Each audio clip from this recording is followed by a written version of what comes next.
Good afternoon. I am Andrea Chisholm with the Midday News. A special welcome if you're watching on onespotmedia.com. Unemployment is again at a historic low. That's according to the latest data from the Statistical Institute of Jamaica Statin. The announcement was made moments ago and our reporter Andrew Lid was there. So moments ago, the Statistical Institute of Jamaica released some important economic data, and I'll just give you a brief overview of some of the data that was released. Now, with regard to the labor force survey, unemployment rate as at October 2019 stands at 7.2%. That's a decline of 1.5% from October 2018. So the unemployment rate as at October is lower. Now, with regards to trade, I can tell you right off the bat that imports increased and exports fell. The Statistical Institute of Jamaica told me that that's a result of the fallout from the Gisco Alpart plant, which occurred last year.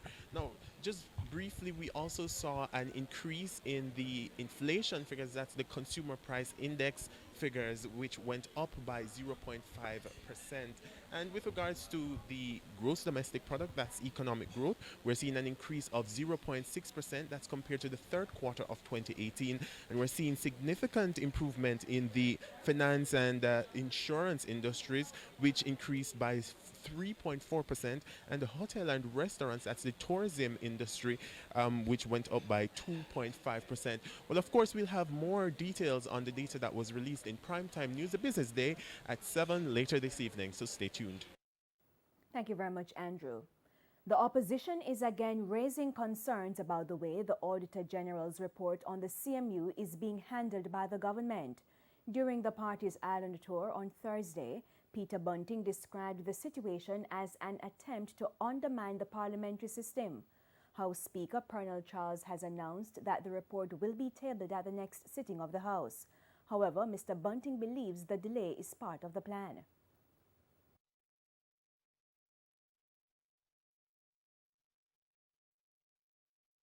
This Auditor General's CMU report has been suppressed by the Speaker unlawfully, and yet it is being leaked to media in a sense to inoculate against the outrage which would normally be coming from the public and the parliamentarians from the examination of a report cataloging corruption, abuse, etc. In a series of pre-election campaigns, PNP President Dr. Peter Phillips led his team on a road tour of sections of St. Thomas and Portland on Thursday. While addressing supporters in Port Antonio Square last night, Dr. Phillips assured that a PNP representative for the constituency will be appointed shortly.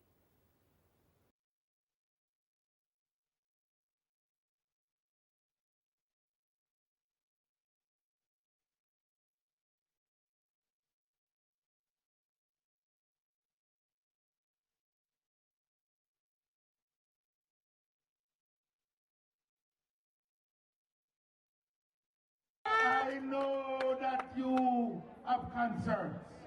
Yes. About who is your standard bearer. And I am saying to you, give me and the party leadership 2 weeks. We have more and more people coming forward, good people who say they want to be the representative of the people of East Portland. But we are going through a careful process. East Portland is now without a caretaker following Damian Crawford's announcement that he would step down. The tour is expected to continue through parts of St. Mary and St. Anne tomorrow and move on to the west on Saturday. Following a 3-day break, the $400 million fraud trial involving the Manchester Municipal Corporation resumed yesterday in the Porous Courthouse. Lawyers for the prosecution are ramping up their arguments against one of the accused. The prosecution has been responding to no case submissions presented by defense lawyers, insisting that the evidence provided is sufficient for a conviction. We have details in this report. Last week, defense attorneys collectively called for the charges against the 8 accused to be dismissed because of a lack of evidence. But on Thursday, the Crown took aim at one of the accused, Sanja Elliott. They again sought to prove that properties owned by Mr. Elliott derived from criminal activities he engaged in. They also pointed to the manner, frequency, and pattern of large cash transactions spread across different types of accounts held at several financial institutions. It pointed out that between 2008 and 2016, Mr. Elliott earned approximately $14 million after deductions.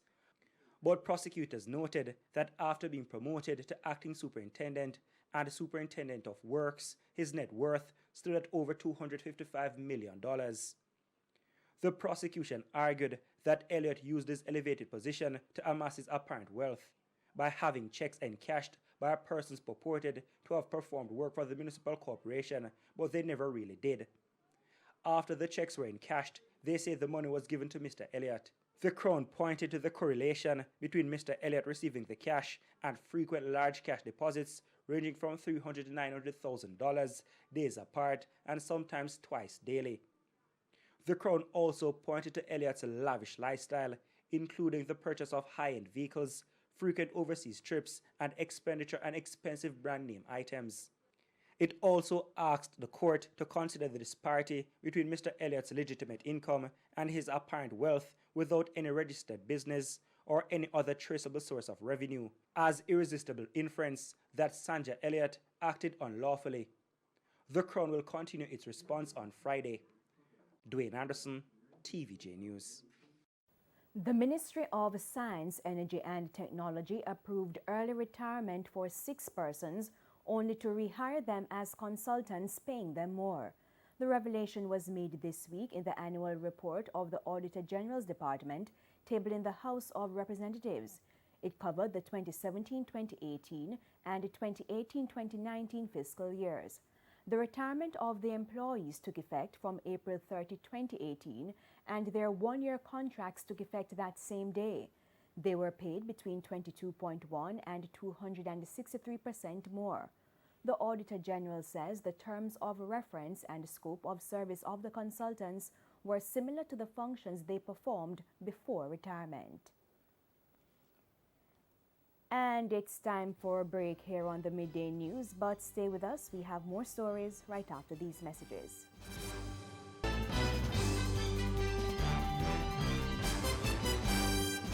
Welcome back, and we're continuing the news.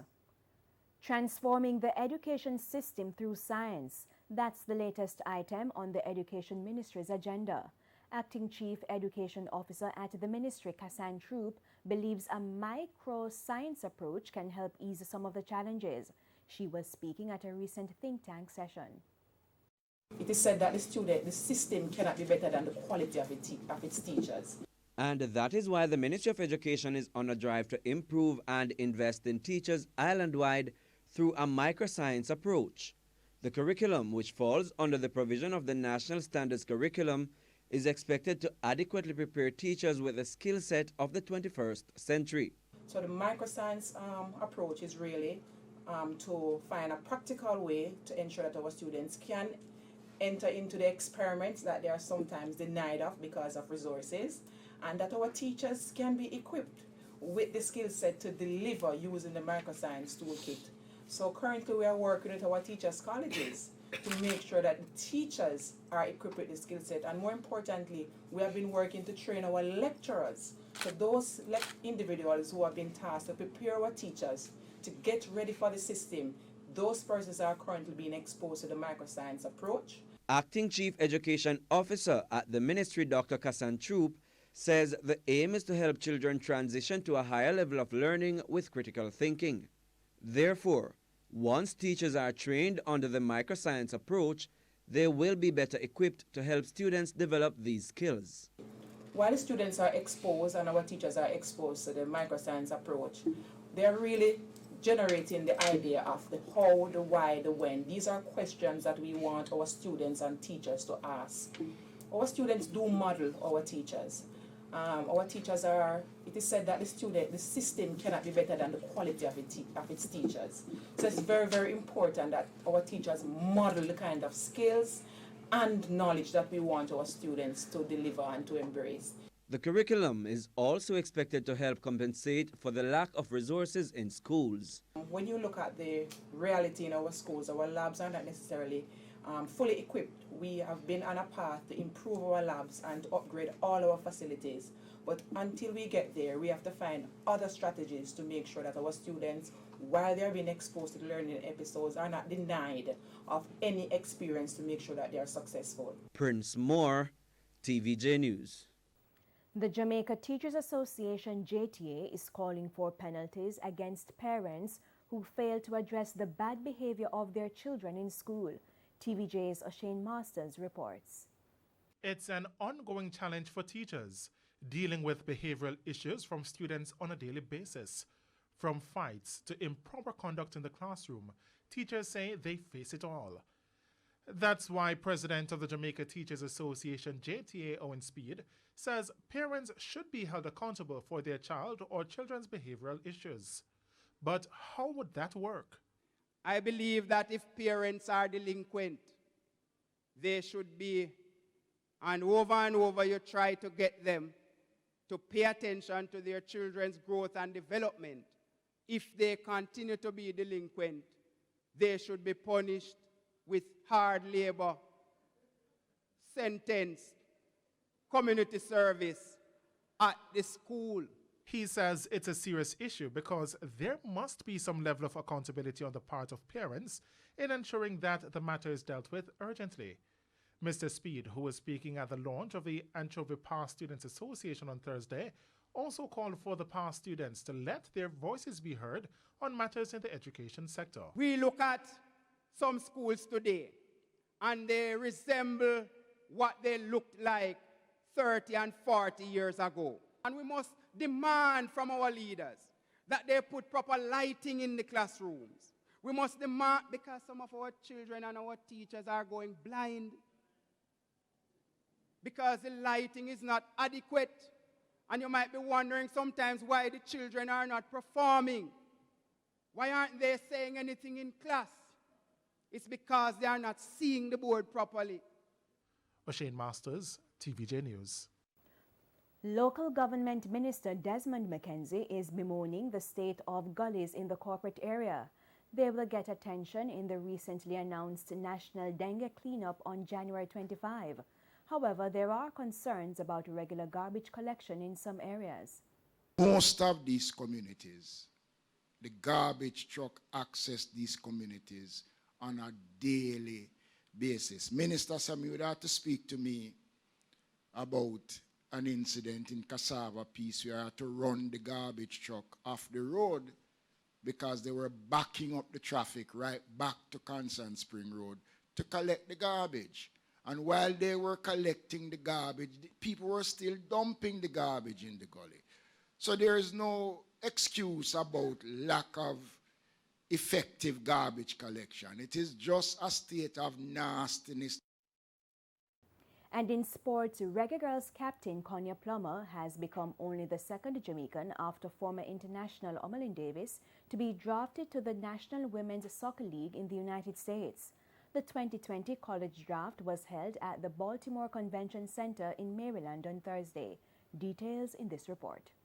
The Jamaican skipper joined fellow defender Chantel Swaby as two of only 3 non-Americans to be drafted to the NWSL. The 22-year-old was the 10th pick overall at the NWSL draft out of the University of Central Florida, and she will be suiting up with the Orlando Pride. The Pride is home to Brazilian superstar Mata and American veteran Alex Morgan. St. Mary native was filled with gratitude at being drafted. First and foremost, I want to thank God for this opportunity, and of course thank the Orlando Pride staff and everyone. Thank you for drafting me. I'm sorry. I just want to thank my coaches that contributed to where I'm at today, and Coach Hugh Menzie and Coach Tiff. Thank you for believing in me. I'm just grateful for this opportunity. Plummer, who was the youngest captain at the 2019 FIFA Women's World Cup in France, says her experience on the global stage helped her to prepare for this opportunity. Just playing in the World Cup, it has shown me that I'm destined for more, and there's more out there in the world, and I should go at it. And just playing amongst great players have showed me that I wanted to pursue a soccer career. Another Jamaican who was drafted was utility player Chantel Swaby. Swaby was the 29th overall pick and will be joining 2009 winners Sky Blue FC. The 2020 season of the National Women's Soccer League is expected to kick off in April. And that's the Midday News. I'm Andrea Chisholm. Join us at 7 for the Primetime News Package. On behalf of the news, sports, and production teams, good afternoon and have a great weekend.